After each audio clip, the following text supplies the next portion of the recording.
কি ধরার কথা ছিল? আমি তোমাকে অনেক ভালোবাসি কিন্তু বলতে লজ্জা পাই, এটার ইংরেজি কি হবে? এটা কি ধরার কথা ছিল? এটা কথা ছিল না? কোনটা কথা ছিল?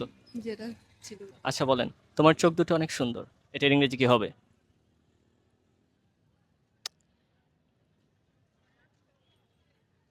Your eyes is very nice. Your eyes It's very nice. Is হবে নাকি আর হবে? Is চোখ তো দুইটা। um, বলেন, আমার বাবার একটি গরু ছিল, এটার ইংরেজি কি হবে? my father had a cow. My father had a cow. Great job. আচ্ছা আপু, আপনি বলেন, আমাকে আম খাওয়ানো হয়, এটার ইংরেজি কি হবে? I don't know. You don't know? Okay, ঠিক আছে। আপু, আপনি কি আপনার বয়ফ্রেন্ডের সাথে কথা বলতেছেন? তাহলে এদিকে আসেন। সুন্দর, আপনার ভয়েসটা অনেক সুইট। সুইটের বাংলা কি বলেন তো? মিষ্টি। আপনি 10-এ 10 পাইছেন।